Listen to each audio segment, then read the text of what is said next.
बिस्मिल्लाहिर्रहमानिर्रहीम। लाखों करोड़ों दुरूदो सलाम मोहम्मद मुस्तफ़ा सल्लल्लाहु अलैहि वसल्लम और आले मोहम्मद पर। मैं हूं उमर दराज गोंदल। इस्लामाबाद से खबर है जहां पे नून लीग के दो मरकजी रहनुमाओं के साथ इस्लामाबाद की जो मारूफ कोहसार मार्केट है उसमें क्या हुआ है, नून लीग के कौन कौन से रहनुमा थे और वाकया क्या पेश आया है, क्या वाकईतन थप्पड़ पड़े हैं, और फिर जो मद्दे मुकाबिल लोग थे वो कौन थे जिनके साथ ये लड़ाई हुई है, और अगर ये वाकया पेश आया है तो इसकी तस्वीर या वीडियोस कौन कब्जे में ले रहा है, कौन इस वाकये को छुपाने की या कवर करने की कोशिश अब तक कर रहा है, क्या हकीकत है, ये अहम तफसीलात कुछ सामने आई हैं। मैं आगाज इस बात से कर लेता हूं, जो सीनियर सहाफी एंकर पर्सन सैयद समर अब्बास हैं, हम न्यूज से वाबस्ता है, वो 7:13 के ऊपर एक ट्वीट करते हैं और लिखते हैं कि इस्लामाबाद में एक थप्पड़ की गूंज सुनाई दी है, जिसका मतलब यह है कि वो ये तो कह रहे हैं कि वहां पे थप्पड़ पड़ा है। अब इसकी थोड़ी ही देर के बाद मजीद तफसीलात आई तो पता चला इस्लामाबाद के अंदर भी कोहसार मार्केट है। अगर इस्लामाबाद में आपका हो आना जाना या इस्लामाबाद को आप जानते हो तो जो अशराफिया की बैठने की जगह इस्लामाबाद में है, वो लोग कहते हैं कि इवन इस बार जो निगरान वजीर आजम अनवारुल हक काकड़ का इंतखाब भी कोहसार मार्केट में ही हुआ था, क्योंकि सारे यहां पे अशराफी आती है और खाने वाने खाते हैं, मुख्तलिफ वहां पे रेस्टोरेंट्स हैं और आके जरा बैठते शैठते हैं। तो कोहसार मार्केट के अंदर वहां पे कैफे है, निजी कैफे, वहां पे नून लीग के दो रहनुमा मौजूद थे। एक का ताल्लुक पिंडी इस्लामाबाद से है और दूसरे का ताल्लुक लाहौर से है। जो लाहौर वाले हैं वो इलेक्शन हार गए हैं, अब आपको अंदाजा हो गया होगा। दूसरे पिंडी से जीत गए हैं, लेकिन जीत के ऊपर सवालिया निशान है। अब इस तनाजुर में चीजें देखेंगे और वहां पे कुछ लोग, कहानी कहां से शुरू हुई, मैंने ये क्यों कहा कि एक हार गए हैं एक जीते हैं, तो जीते हुए भी हारे सवालिया निशान। लड़ाई जहां से शुरू हुई वहां नारेबाजी से शुरू हुई, वहां पे वोट का जिक्र हुआ, वोट चोरी का जिक्र हुआ और फिर चीजें कंट्रोल से बाहर हो गई। और जाहिर है ये जो जीत मुस्लिम लीग नून को, पीपल्स पार्टी को या एमकेएम को मिली है, उसके ऊपर आज सिराजुल हक ने जो तबसरा किया था वही था। उन्होंने कहा कि नून लीग, पीपल्स पार्टी और एमकेएम की इबरतनाक जीत हमेशा याद रखी जाएगी। अब ये जो इबरतनाक जीत है, जीत तो हो गई लेकिन गले पड़ी हुई है। अब चूंकि इस्लामाबाद वाला वाकया जो है उसको लेके किया जा रहा है, लेकिन उसमें सनसनी फैलाए बगैर या उसमें चीजों को हकीकत आप तक पहुंचनी चाहिए। मैं आपको एक बात जरूर कहना चाहता हूं, मैं जाती तौर पे किसी भी पुरतशद्दुद रवैये का, वो किसी आम शख्स की तरफ से हो, वो किसी सियासी रहनुमा की तरफ से हो, किसी सियासी जमात की तरफ से हो या किसी की तरफ से भी हो, मतलब वो कौन है, मैं उसका ना कभी हामी रहा हूं ना मैं कभी उसका हामी हो सकता हूं, और मैं हमेशा कहता हूं कि इख्तलाफ भी हम अच्छे तरीके से एक दूसरे से कर सकते हैं। अब मजीद तफसीलात आई हैं तो पता क्या चला है? पता यह चला है कि शाम का वक्त था और कोहसार मार्केट के अंदर मुस्लिम लीग नून के दो रहनुमा, अब लाहौर में से ख्वाजा साद रफीक थे, रावलपिंडी इस्लामाबाद से हनीफ अब्बासी थे। ये दोनों लोग वहां पे खाना खा रहे थे एक निजी कैफे के अंदर। वहां पे अचानक 3 खवातीन आती हैं और वो जो खवातीन हैं वो चोर चोर, वोट चोर और नवाज शरीफ चोर के नारे लगाना शुरू कर देती हैं। अब हनीफ अब्बासी जो मुस्लिम लीग नून के हैं, उनका दावा यह है कि उन खवातीन को उन्होंने समझाने की कोशिश की कि आप बहनें हैं, आप हंगामा और बदतमीजी ना करें। अब इस दौरान बात नारेबाजी से तू तकरार पे आई और तू तकरार से उसके बाद मामला जो है वो धींगा मुश्ती तक आन पहुंचा। तो यूं मुस्लिम लीग नून के ये दो रहनुमा और खवातीन जिनकी तादाद 3 भी रिपोर्ट हो रही है और 5 भी रिपोर्ट हो रही है, उन खवातीन के साथ एक लिहाज से हाथापाई जिसको आप कह लीजिए। अब इस दौरान खबर आई कि किसी को थप्पड़ पड़ा तो किसी को धक्का लगा, और इस दौरान फिर जब ख्वाजा साद रफीक को यह मालूम हुआ या अंदाजा हुआ कि यह मामला अब थोड़ा सा कंट्रोल से बाहर हो रहा है और तमाशा लग गया है, उसके बाद उन्होंने हनीफ अब्बासी को अपनी गाड़ी में बिठाया और वहां से जाने में आफियत समझी। अब इसके बाद जो अब हमने इसकी तफसीलात जानने की कोशिश की तो मजीद तफसीलात आना शुरू हुई।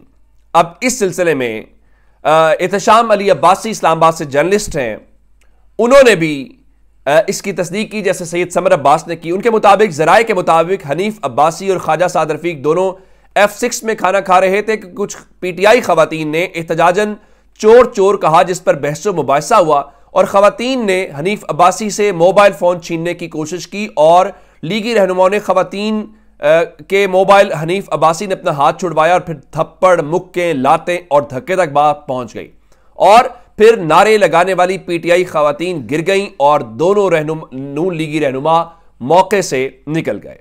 अब इसके बाद अगली बात, जुबैर अली खान जो है वो भी इसकी तस्दीक कर रहे हैं कि इत्तलात है कि हनीफ अब्बासी और साद रफीक को इस्लामाबाद की कोसार मार्केट में शाम को फलां कैफे के बाहर बाज इत्तला के मुताबिक 3 और बाज इत्तला के मुताबिक 5 खवातीन ने घेरा और वोट चोर के नारे लगाए। हनीफ अब्बासी ने खवातीन की वीडियो भी बनाई और बहस मुबाहिसा शुरू हो गया। इस दौरान गार्ड्स के पहुंचने पर खवातीन को धक्के भी पड़े और मुबैना तौर पर एक खातून जमीन पर गिरी। सूरत हाल की नजाकत को समझते हुए साद रफीक ने हनीफ अब्बासी को गाड़ी में बिठाया और वहां से चले गए।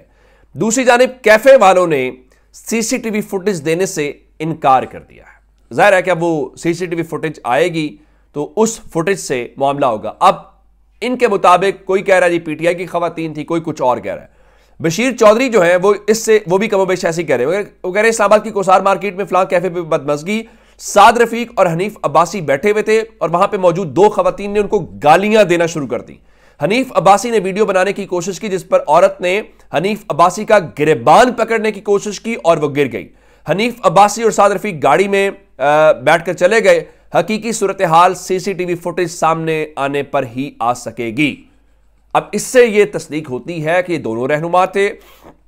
इससे यह भी तस्दीक होती है कि उन खवातीन के साथ बदमज़गी हुई है। अब उनकी तादाद 2 थी, उनकी तादाद 3 थी, उनकी तादाद 5 थी, उसको छोड़ देते हैं। फिर मुस्लिम लीग नून के एक्टिविस्ट हैं, मुझे तो खैर उन्होंने ब्लॉक किया हुआ है, परवेज संधेला, वो लिखते हैं जी पता चला है कि इस्लामाबाद की कोसार मार्केट में पीटीआई की बदतमीज खवातीन ने ख्वाजा साद रफीक और हनीफ अब्बासी पर हमला कर दिया है, ड्रामा क्रिएट करने की कोशिश की है। सस्ती शोहरत के चक्कर में खवातीन ने खुद को कितना गिरा लिया, इमरान खान ने कैसी नस्ल तैयार कर दिया। देखिए इन्होंने देखा भी नहीं होगा, वाकई की तस्दीक हुई। मैंने खुद कहा मैं किसी पुरतशद्दुद रवैये की हिमायत नहीं कर सकता।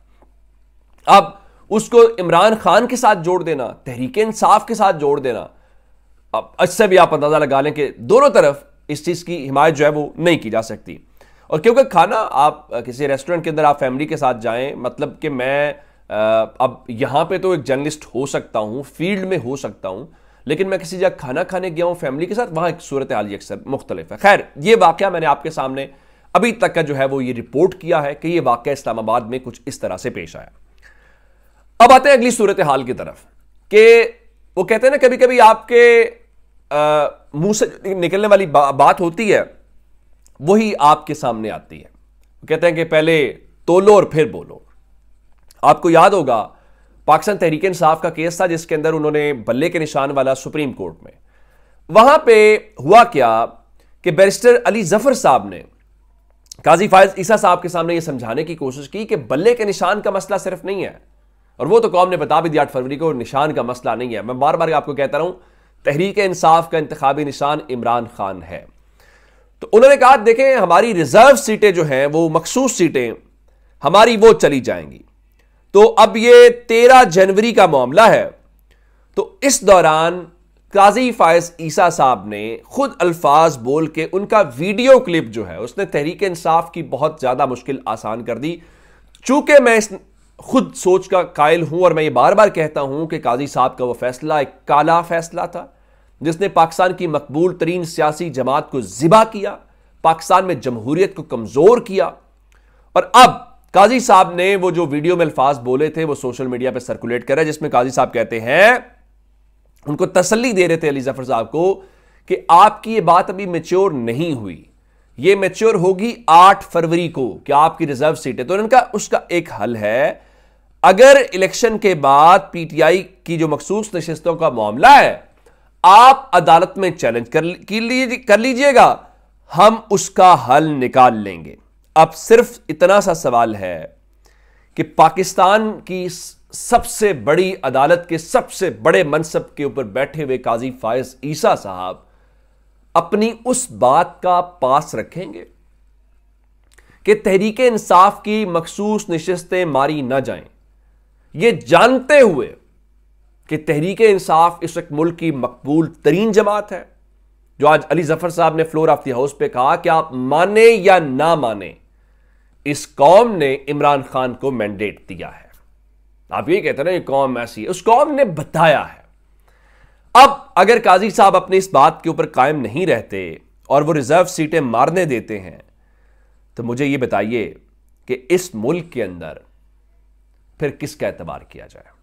ये तो होगी ये खबर। अगली खबर एक और सुन लीजिए।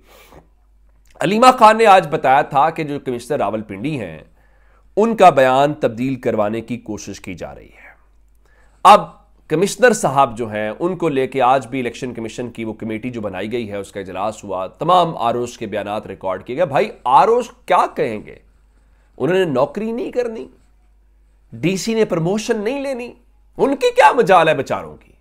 सरकारी मुलाजिम कितना कोई रेजिस्ट कर सकता है, मैं ये लफ्ज नहीं इस्तेमाल करना चाहता, बड़े काबिल एहतराम है लेकिन उस टर्म सेंस में नहीं कह रहा, उसकी क्या हैसियत होती है बेचारे की जब उसको कहा जाए इधर से उधर से मरोड़ने के 1000 तरीके होते हैं। अब मुख्तलिफ लोग बता रहे हैं, जनाब वो एक उनका है स्पोक्स पर्सन जो टीवी पे बैठाया जाता है, हसन अयूब, कहता जी चीफ इलेक्शन कमिश्नर के इस्तीफे का मुतालबा करने वाले अपनी खैर मनाएं। कमिश्नर रावलपिंडी का मामला इंतहाई संगीन नौयत इख्तियार कर चुका है, यह रियासत पाकिस्तान पर एक और हमला है। और भाई रियासत इतनी कमजोर नहीं होती कि हर बात ही रियासत पे हमला हो जाए। आगे तमाम शवाहिद हासिल हो चुके हैं और नाकाबिले तरदीद और ठोस है। बैरिस्टर गौहर समेत तहरीक इंसाफ के सरकर्दा रहनुमा इस साजिश में मुलविस पाए गए। एक तो भाई हमेशा ही शवाहिद जो पाकिस्तान में आते हैं वो ठोस भी होते हैं, वो नाकाबिले तरदीद भी होते हैं। वो अलग बात है कि अदालतों में टिक भी नहीं पाते। फिर क्या खबर है, खबर तो बाद में आएगी। आपने तो बैरिस्टर गौहर समेत तहरीक इंसाफ के ऊपर इल्जाम भी लगा दिया है। तो काजी साहब तो हमेशा कहते आए हैं कि इल्जाम नहीं लगाया जाएगा बल्कि उसके साथ आपको सबूत भी देने पड़ेंगे। तो सबूत तो ले आए, बाकी बात बाद में देखेंगे। अपना बहुत सारा ख्याल रखिएगा। खुदा हाफिज।